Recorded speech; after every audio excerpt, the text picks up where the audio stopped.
I'd like to talk about this rumor that Hideo Kojima is working with Microsoft to create a brand new IP that is exclusive to the Xbox Series consoles. Now, if you've been a fan of Hideo Kojima from way back when, you know that games like Snatcher and the original Metal Gear Solid on the NES and then Metal Gear Solid on the PlayStation 1, Metal Gear on the NES, Metal Gear Solid on the PlayStation 1, he can make games that are absolutely incredible, stand the test of time. They become almost instant classics.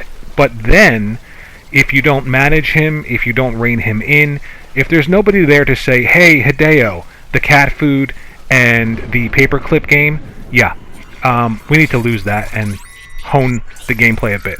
You need to rein him in, and that's where I think Kojima and Konami had a problem. I know a lot of people were down on Konami for the way that they treated him, but I do think that he needs to be reined in. And a great example of this is Death Stranding, right? Everyone was excited about Death Stranding, myself included. I like this game, but I do understand how polarizing this game could be, would be, and is, because most people aren't willing to put the time into a game where you're simply moving from one part of the environment to the next on foot, delivering packages to reconnect the world. Now, later on in the game, you get vehicles, you get guns, but the gameplay loop takes so long to get there, and most people don't have that level of patience. Most people aren't engaged enough in a world to just be present in it and appreciate it the way that some people do. Now, in terms of story, if you're somebody who is tired of the same old story, you haven't seen anything new in a long time, trust me when I tell you, the Death Stranding story is absolutely amazing. It is high science fiction, absolutely incredible. Plus, any game where you can use pee and poop as a weapon, I mean, come on.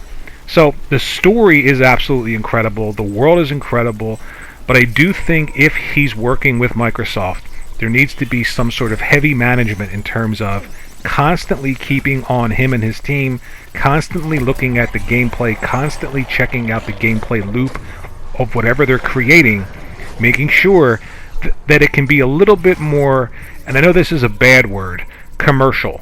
I don't mean formulaic, I don't mean by the numbers, but something that can hit hard and hit a little bit sooner than later when it comes to the gameplay. So I think that's very, very important. Now, a game like Death Stranding, I mean, you have to read the terrain to figure out what the easiest path is. You also have to watch out for the BTs. When people die in this world, they become what's called a BT, and they can destroy you if they touch you. They take you on this wild ride, and you're what's called a repatriate, which means that if you die, you can come back to life. However, there's a huge void in the area where you die, where the BTs are.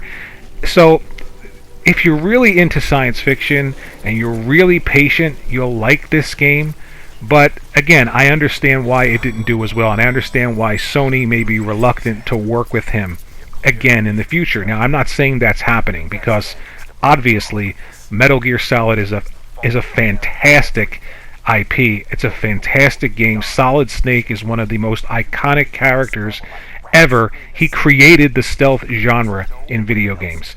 I mean, you can't overlook that. Those original Metal Gear games on the NES, and then of course Metal Gear Solid on the PlayStation 1, Metal Gear Solid 2, Metal Gear Solid 3, Metal Gear Solid 4 I absolutely loved, and it's a shame that the only way you can play Metal Gear Solid 4 is streaming it on the PlayStation 4. It's absolutely crazy that those games can be played natively on the Xbox, but not on the PlayStation. Absolutely incredible. So Microsoft deserves props for their backwards compatibility when it comes to that. But back to Kojima and Microsoft. They've got to rein this guy in.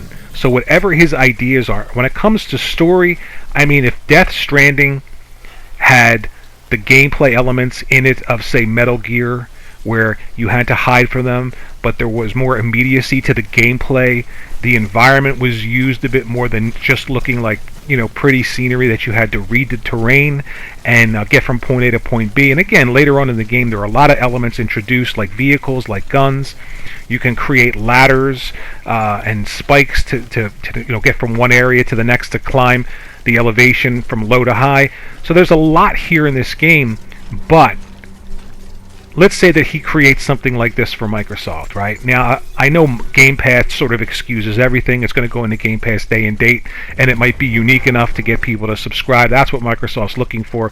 But I still think that at the end of the day, you can have a great creator like this, but he needs to be reined in.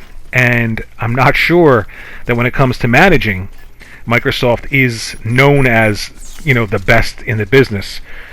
We've seen some of the studios, some of the IPs that they've created.